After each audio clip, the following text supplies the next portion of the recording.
Qué precioso canto, ¿verdad que sí, hermanos? Que aun cuando no entiendo yo, Él sigue siendo fiel.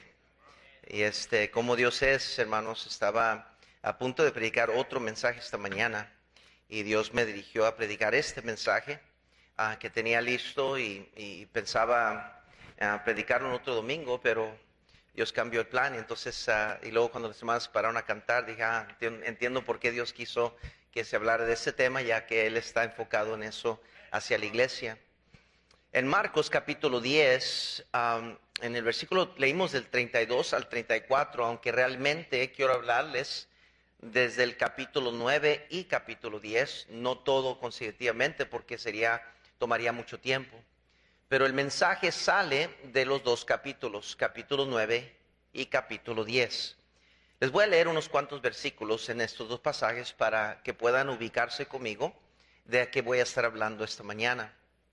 En el capítulo 9, versículo 18, por favor, dice la Biblia, el cual donde quiera que la toma, le sacude y echa espumarajos y cruje los dientes y se va sacando. Y dije a tus discípulos que les echasen fuera y no pudieron. Versículo 28, ahí mismo, capítulo 9.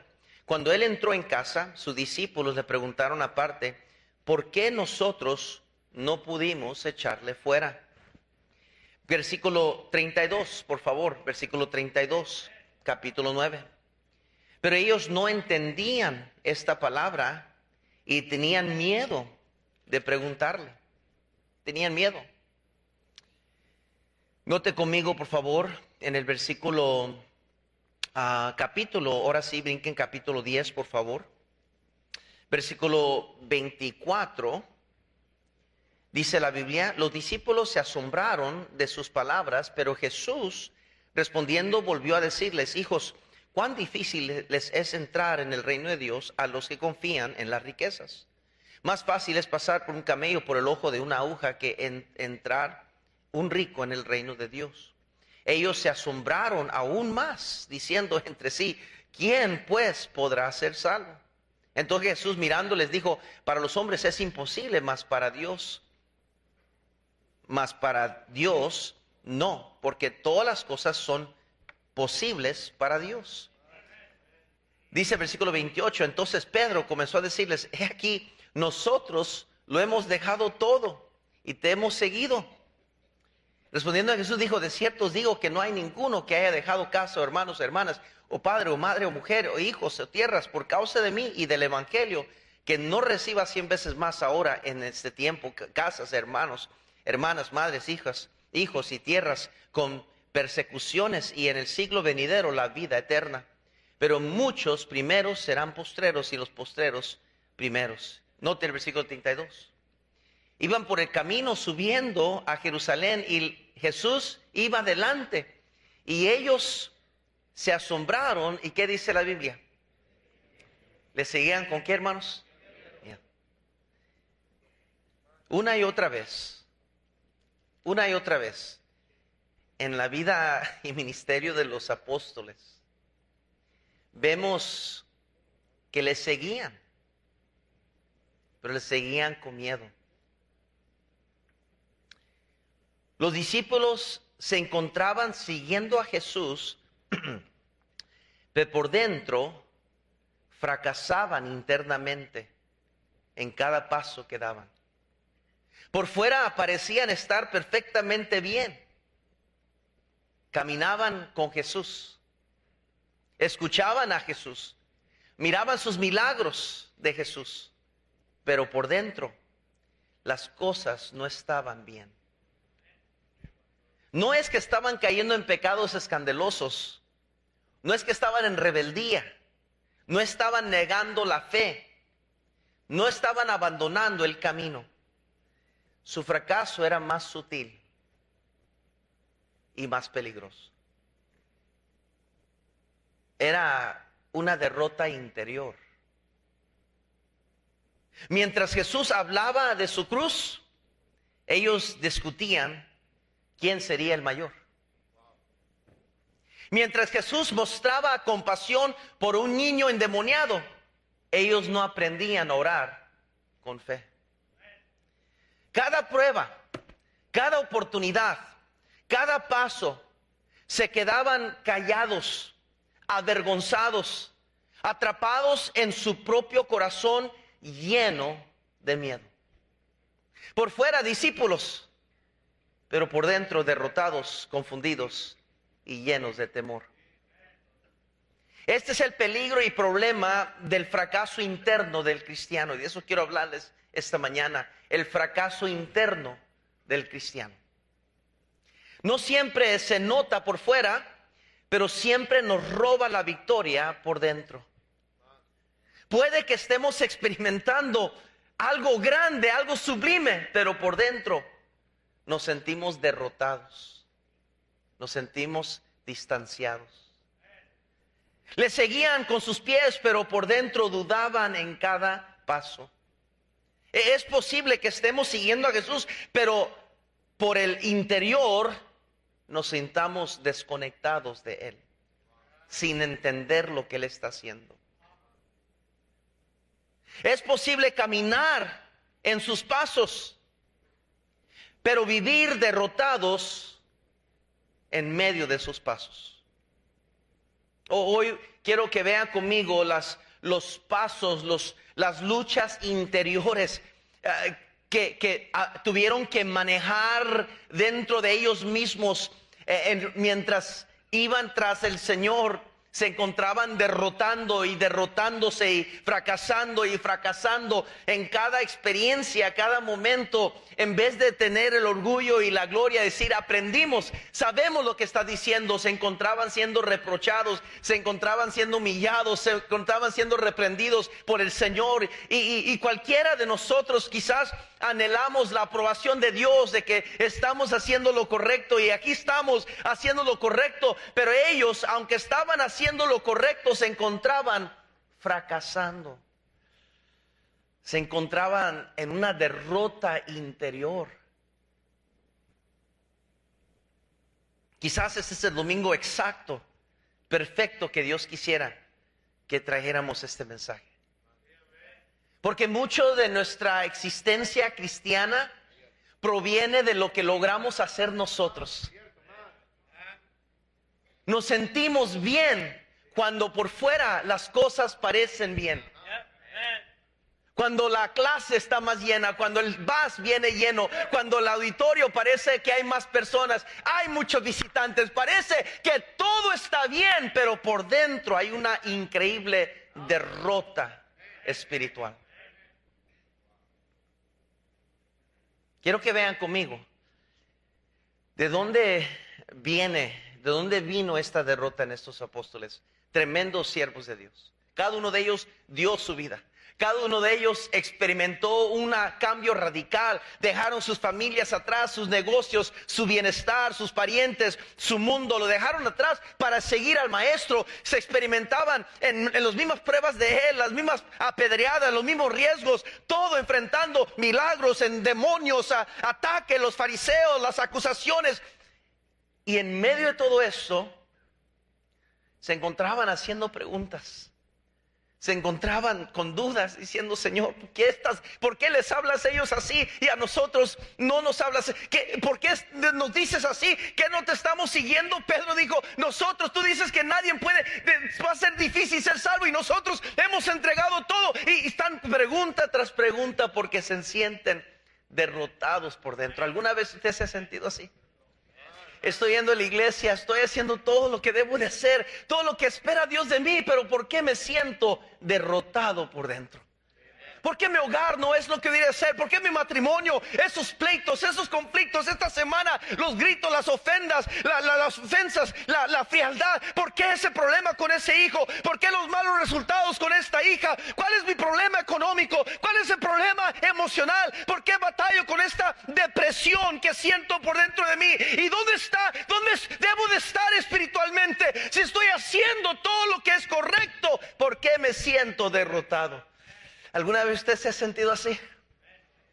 Que pareciera que estamos cumpliendo con todos nuestros deberes y requisitos, pero por dentro no me siento muy saludable. Es más, me siento desconectado de Dios. Vengo a la iglesia como dormido espiritualmente.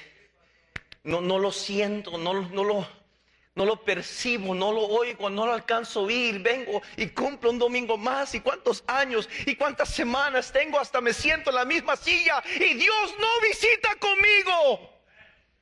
¿Alguna vez se ha sentido usted así? Que ni ganas tuvo para venir a la iglesia, vino por compromiso. Si hubiera preferido quedarse en casa, porque por lo menos ahí en casa nadie lo ve, nadie la ve. Se encuentra sola, se encuentra en su privacidad, acomodado en su conformidad, y no tiene que enfrentar a otras personas que probablemente están alegres, contentos. Ellos sí a lo mejor tienen victoria, y yo por dentro me derroto, por dentro fracaso en cada paso. Señor, ¿qué me pasa? Hermano, ¿alguna vez usted se ha sentido como que es la persona más peor de la congregación? Como que ni siquiera debería haber llegado a la iglesia. Pues así se sentían los apóstoles. Increíblemente se sentían como muchas veces usted y yo nos sentimos. Al no sentir esto, yo diría que tenemos una increíble soberbia y orgullo. La Biblia dice: el que piensa estar firme. Usted se piensa estar firme. Usted es el ejemplo a los demás.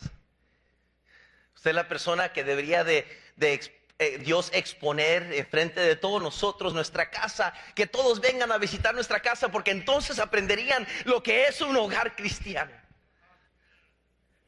Dios resiste a los soberbios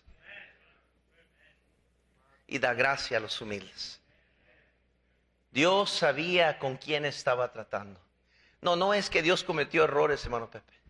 No es que Dios eligió a un sanguinario Pedro que no sabía cómo callarse la boca, que era muy soberbio y se metía en problemas. No es que Dios cometió un error con él. Es que Dios sabía lo que él podía hacer en él.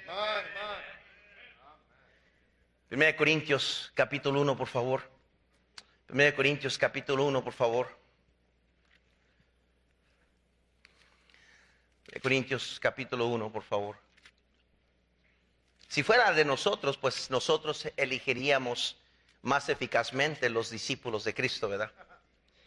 Ya hemos concluido en nuestra mente quién debería estar aquí y quién no, ¿verdad?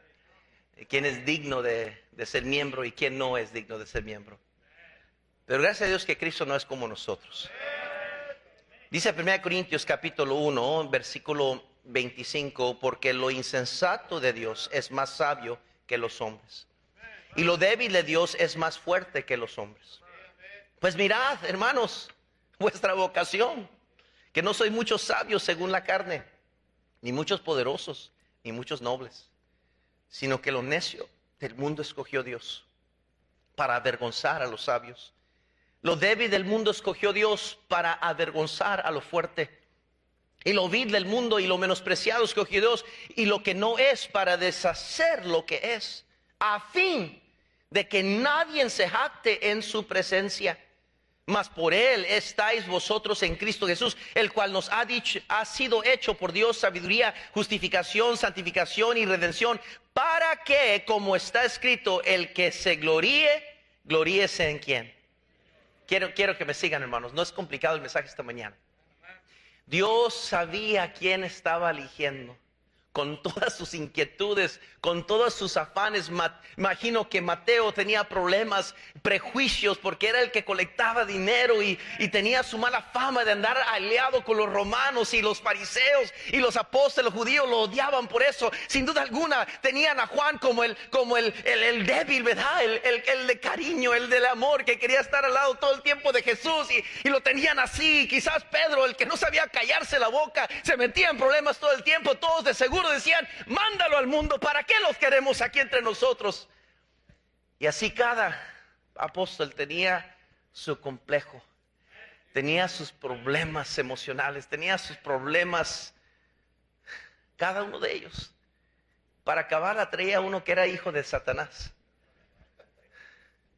Había un Judas entre ellos. ¿Habrá un Judas entre nosotros esta mañana? Si Jesús lo tuvo a su lado, ¿habrá un Judas entre nosotros?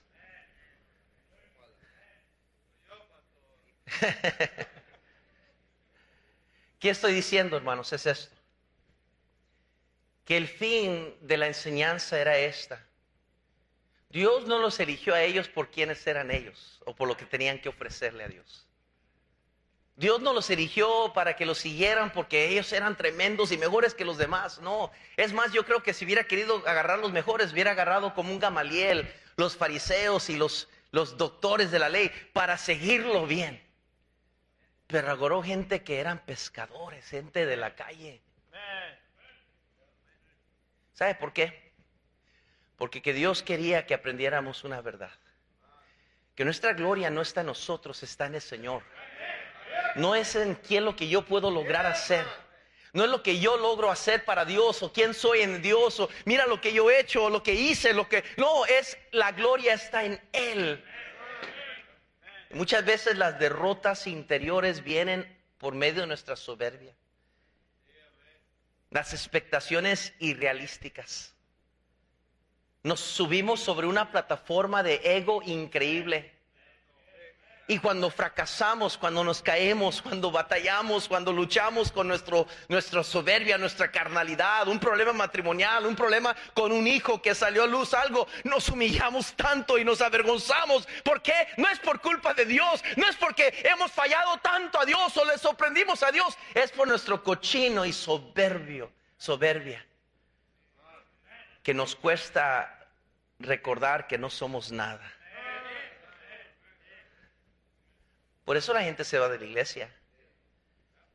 Porque no se sienten cómodos con ellos mismos, no con Dios. Si todos aquí somos pecadores, salvos por gracia. Venimos porque necesitamos de Dios. Pero la persona que no aguanta su caída, no soporta su fracaso, no soporta su mancha en su vida, que otros van a juzgarme, corre, huye. Porque no soporta recordarse él mismo o ella misma de que no somos nada.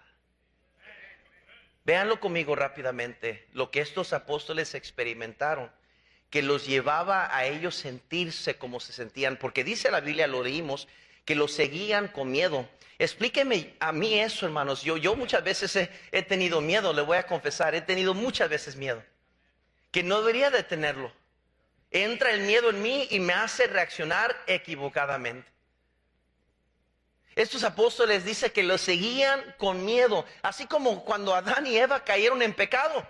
Igual, Adán y Eva cayeron en pecado y en vez de acudir a Dios, le tuvieron miedo. ¿Por qué es que hay muchos de nosotros que batallamos con miedo? ¿Miedo de qué? ¿Fallar? ¿Miedo de qué? ¿Quedar mal? ¿Miedo de qué? ¿Ser avergonzado? ¿Miedo de ser corregido? ¿Miedo de preocuparme de cosas que no debo preocuparme? ¿Miedo de oposición? ¿Miedo de qué? Son las cosas que los apóstoles enfrentaron.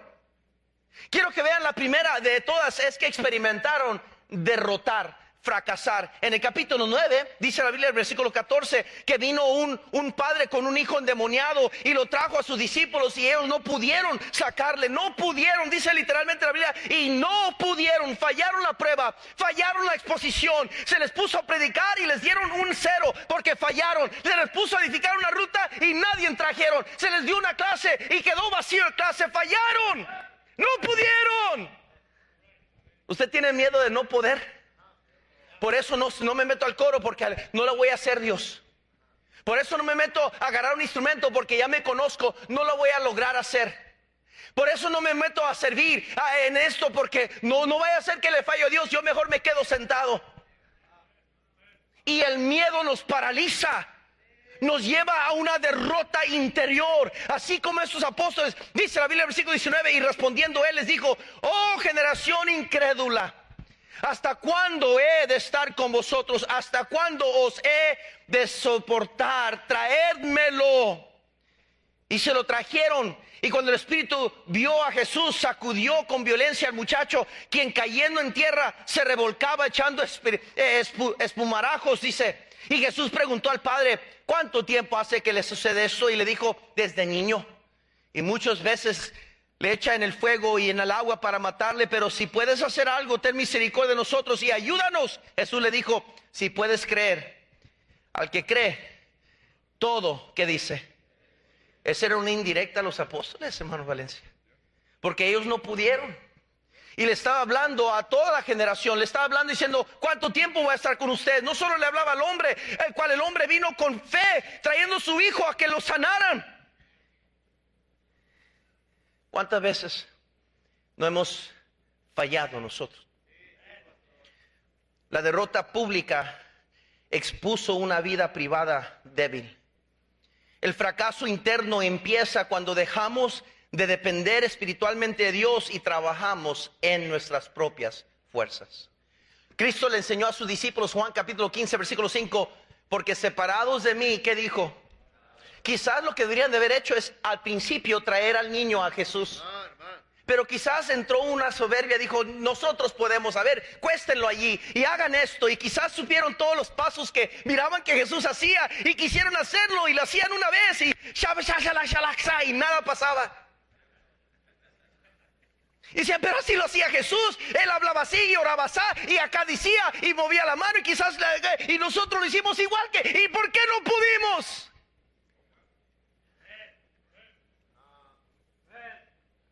Experimentaron la derrota, fracasaron y no supieron cómo tratar con ese fracaso. Recuerde, es un mensaje entero. Son pasos que experimentaron. Primero experimentaron el fracaso. Ok, sígame por favor. Quisieron hacer algo bueno y no pudieron hacerlo. ¿Alguna vez usted ha sentido así? Yo recuerdo de joven predicador, 24, 25 años, que fui con mi esposa a comenzar una obra en Amarillo, Texas. De la nada. Mi esposa y yo tocando puertas. Ganando $600 a la quincena. Trabajando para el Señor. Mi temor más grande como joven era fallarle a Dios. No podía disfrutar el ministerio porque vivía bajo una opresión que yo mismo había puesto sobre mí mismo, de que no quería fracasar. Quería poder dar un reporte bueno al pastor.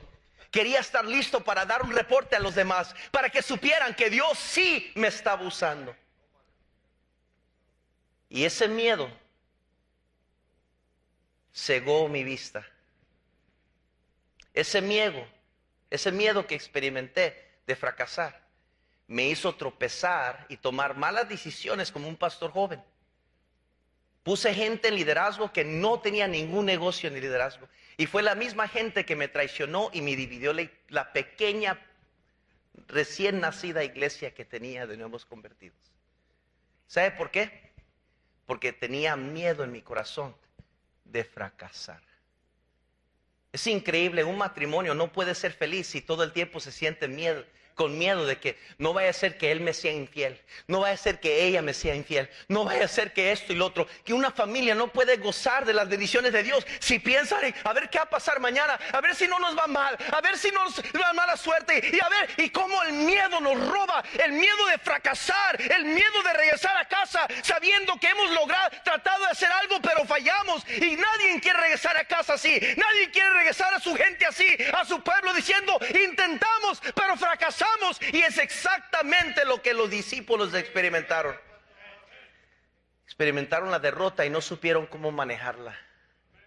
Número 2, experimentaron la ansiedad y no supieron cómo tratar la ansiedad. Capítulo 9, versículo 30 dice la Biblia: habiendo salido de allí, caminaron por Galilea y no quería que nadie lo supiese, porque enseñaba a sus discípulos y les decía: el Hijo del Hombre será entregado en manos de hombres y le matarán, pero después de muerto resucitará al tercer día. Pero ellos no entendían esta palabra y tenían miedo. ¿De qué? ¿Cómo que entregar? ¿Cómo que resucitará? ¿Está hablando de la muerte? Si nosotros hemos dejado todo y aquí venimos atrás de él y está hablando de que va a ser entregado.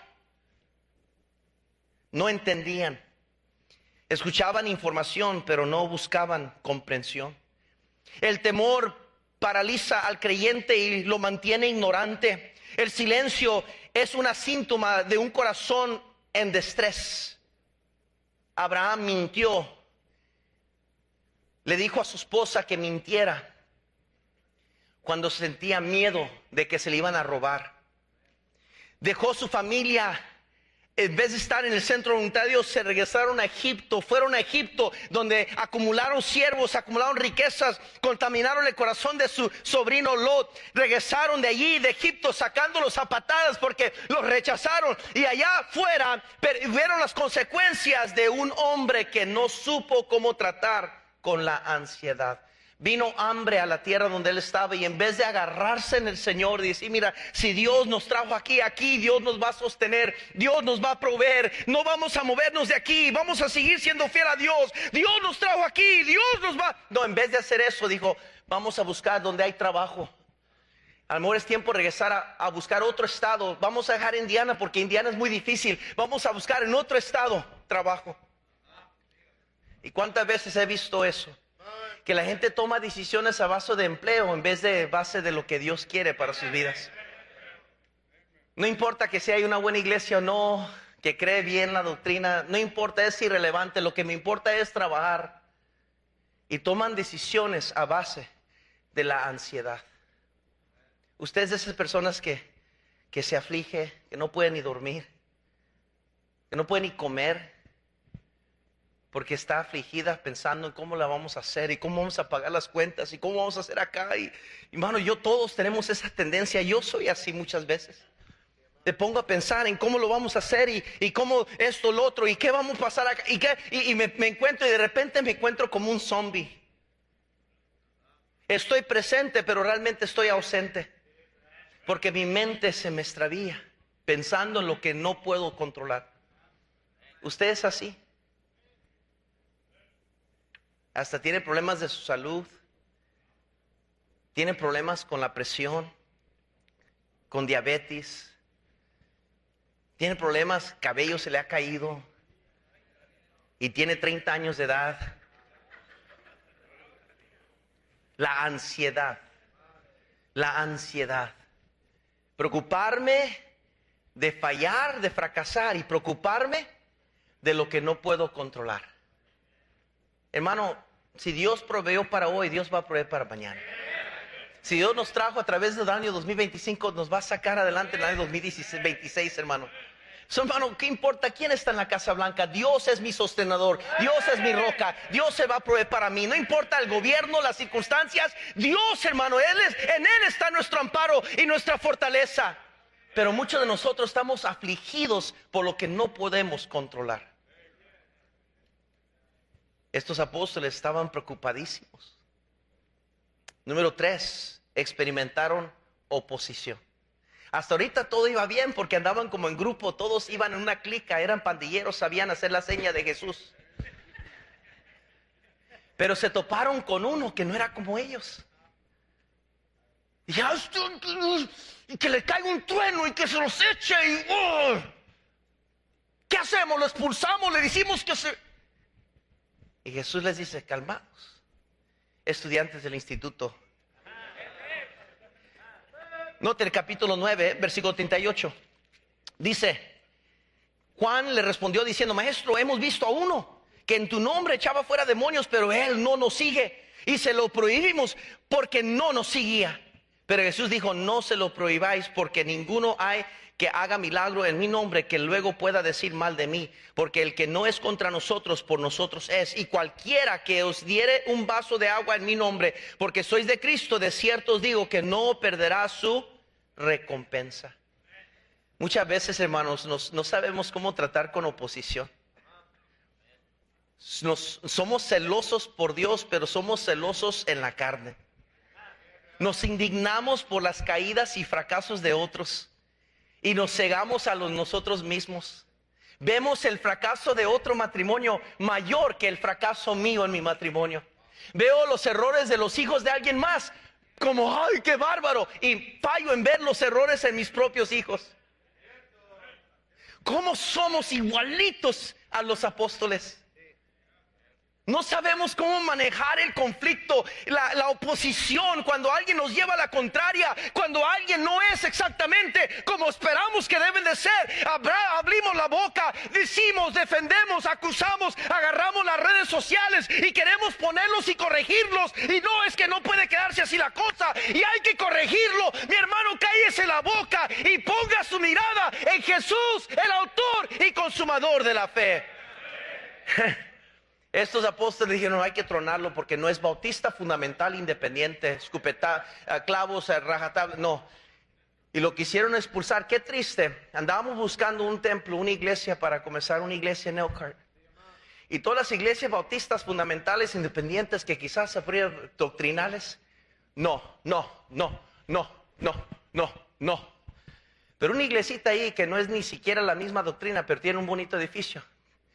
Dijeron: está bien, les dejamos usar, les rentamos el edificio. Explíqueme esa.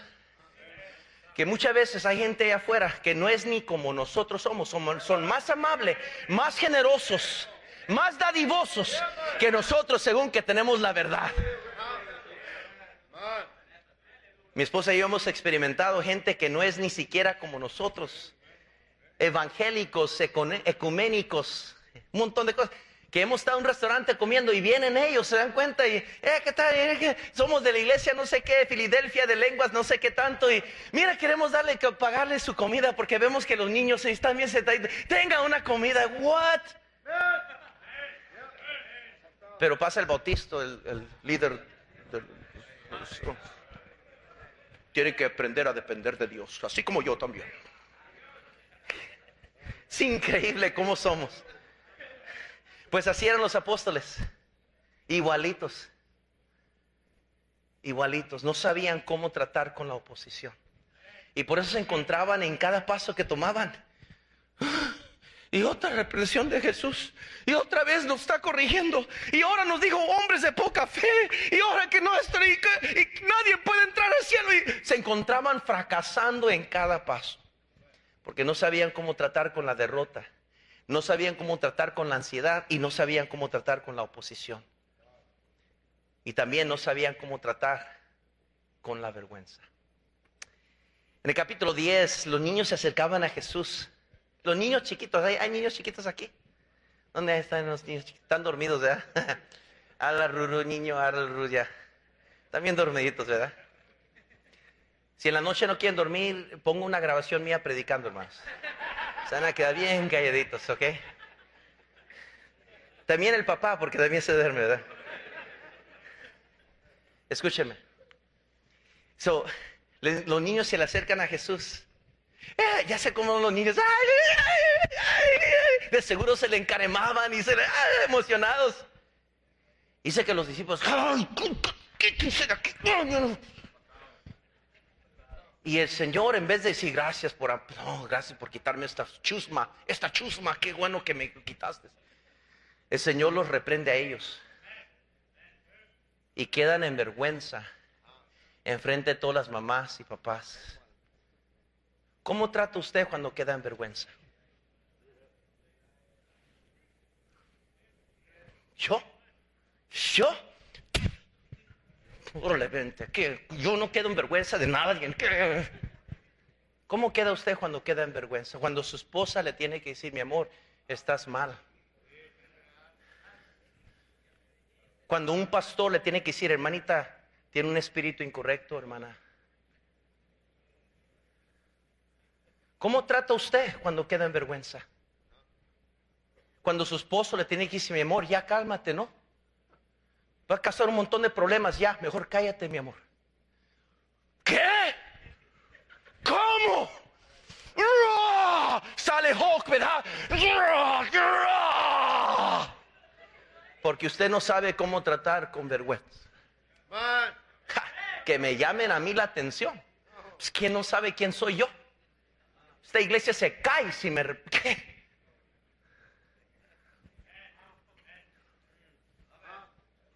Pues así fue con estos discípulos. Reprendían a los niños y Jesús se indignó y les regañó en público. Jesús les advirtió de no ser tropiezo a los pequeños, pero la autoridad que tenían con él se les subió a la cabeza. Actuaron sin sensibilidad. No hay peor cosa que un líder creído. No hay peor cosa. Porque no puede ser corregido jamás. No puede ser llamado la atención. porque yo quedar en vergüenza, ¿cómo? Es exactamente lo que es decir. Recuerden el contexto del mensaje. Tenían miedo y lo seguían. JP, would you stand up? Venga para acá. Suponiendo que Él es el Señor Jesucristo. Yo sé que estoy mal. Pero lo que Él toca, se sana.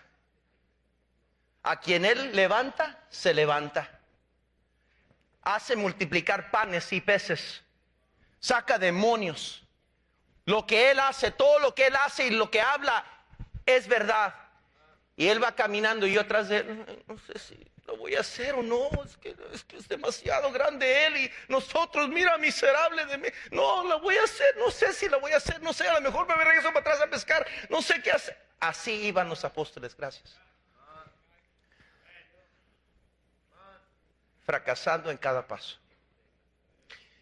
No sabían cómo tratar con la vergüenza. No sabían cómo tratar, número 5, con la duda. ¿Alguna vez usted ha dudado de algo de Dios? Noten el capítulo 10, versículo 24, ya voy terminando. Dice así. Los discípulos se asombraron porque acaba de tratar con un joven que quería seguirlo. Que seguirlo y era un tremendo ejemplo de joven y dinero. De seguro Marcos, de Mateo se le hacía agua a la boca. Y de seguro Judas estaba diciendo, este jovencito, le vamos a sacar toda la feria que trae. Era un hombre rico.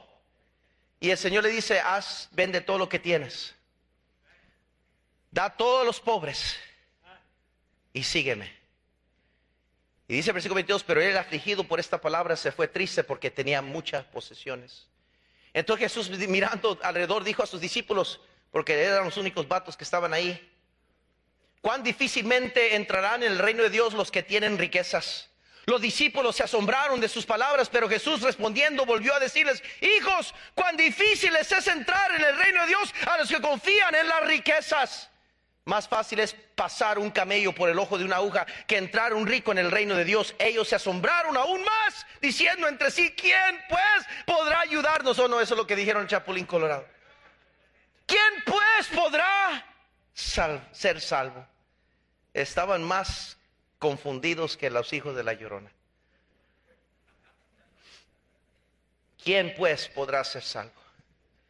Pedro comenzó a negociar con el maestro porque tenía duda en su corazón. Y dijo: Señor, nosotros hemos dado todos. Y yo estuve en el instituto 4 años y yo fui a la iglesia, he sido miembro de la iglesia por 32 años. De seguro yo, Señor, yo sé que me estás excluyendo de lo que estás diciendo, ¿verdad que sí? Tú y yo, Señor, ¿verdad que no? Pedro estaba en pánico. Y abre la boca y dice: nosotros, no, el joven, okay, pero yo dejé todo. ¿Alguna vez usted se ha sentido así con Dios? Señor, ¿por qué no me bendices a mí? Estoy viendo que estás bendiciendo a una familia que no es tan fiel como yo. No ha estado en las cosas de Dios tanto tiempo como yo. No ha hecho la mitad de lo que yo he hecho por ti, Señor. Mira cómo lo está bendiciendo él. Y nosotros estamos pasando esta prueba. Señor, ¿qué está pasando? ¿Y por qué no me bendices? Señor, ¿valdrá la pena seguir adelante? Sigo yendo a la iglesia, sigo sirviéndote. Mejor me hago para atrás porque todas las cosas me están yendo mal. Y muchas veces la duda se impregna en nuestro corazón y hace estragos con nuestra fe. Porque ponemos todo en duda. ¿Me amará el pastor? ¿Me querrá a su lado? ¿Me querrá usar Dios? ¿Tendrá Dios bendición para mí? Y comenzamos a poner duda en todo. Y no hay peor cristiano que un cristiano que vive en duda. Vive dudando de todo y de todos.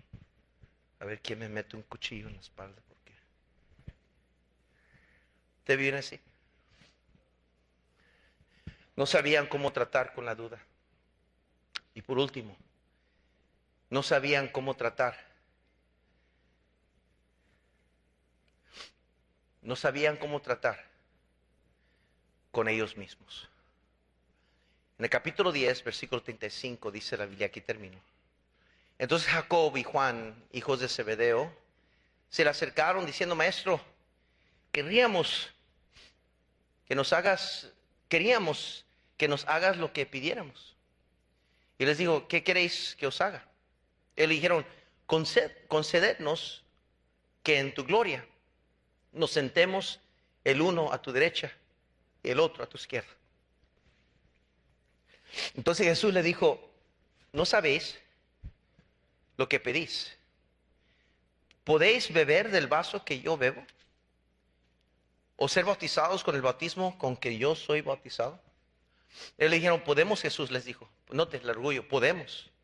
A la verdad, del vaso que yo bebo beberéis, y con el bautismo con que yo soy bautizado seréis bautizados. Pero el sentaros a mi derecha y a mi izquierda no es mío darlo, sino a aquellos para quienes está preparado. Cuando lo oyeron los 10, comenzaron a enojarse contra Jacob y contra Juan.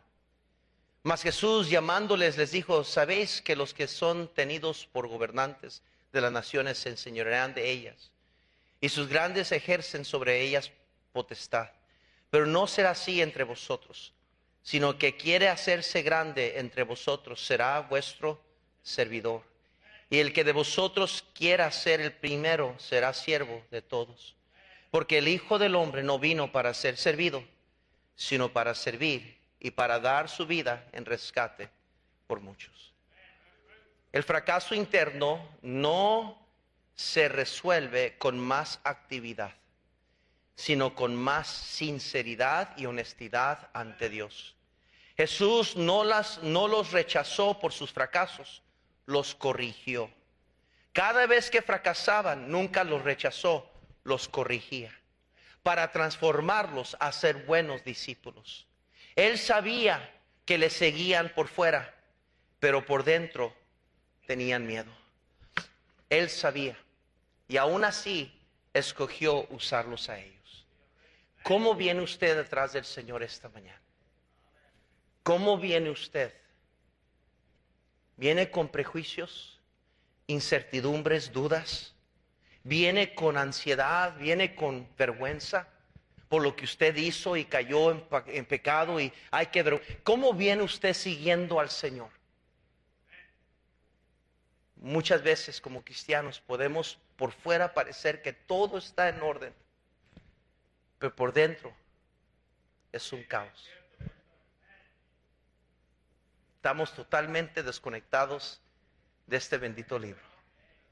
Andamos meramente en la carne, tratando de sobrevivir como los demás sobreviven la fe cristiana, con sus propias fuerzas y ambiciones, y lo que yo puedo hacer, y cómo puedo escalar, y cómo puedo yo hacerlo y lograr permanecer fiel.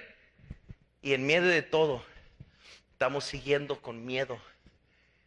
No vaya a ser que quede yo en vergüenza también. Así estaban los discípulos. Estaban derrotados por dentro, aunque por fuera parecía que todo estaba en orden. ¿Cómo está usted esta mañana? ¿Todo está bien? ¿Todo está en orden? Pastor, nunca mejor, pastor. La familia está como debe de estar. Mis finanzas, mejor que nunca. Mi vida espiritual, no digamos, está en lugares celestiales con Cristo Jesús. ¿O cuál es la realidad de esta mañana? Hoy, quizás usted no se subió a un autobús como normal, con la gente que usted logra traer. Quizás hoy no tuvo que despertarse tan temprano y cocinar aquel huevo y aquel desayuno para sentirse que hizo algo por Dios. Quizás hoy enseñó a su clase que había nomás unos cuantos que llegaron, no como normal. ¿Cómo se sintió? ¿Fracasado? ¿Se sintió como que Dios no estaba aquí? ¿Cómo se siente ahorita? ¿Cómo se siente con su hogar? ¿Cómo se siente de su esposo, de su esposa? ¿Cómo están? ¿Cómo están realmente por dentro? No por fuera, por dentro. Si fuéramos sinceros con nosotros mismos, fuéramos como los discípulos. Que Señor, tú sabes toda la verdad. Así le dijo Pedro. Cuando Jesús vino le dijo, ¿me amas? ¿Me amas? ¿Me amas? Hasta que Pedro dijo, Señor, tú sabes toda la verdad. ¿A quién puedo engañar? A ti no te puedo engañar. Hasta allí llevó el miedo que existía en Pedro, lo llevó hasta ese punto, que negó a su Salvador. Todo el tiempo con miedo. Cuando vinieron por él, arrestarlo. ¿Dónde estaban los apóstoles? Los que decían que iban a dar su vida por él. ¿Dónde estaban? El miedo. Señor,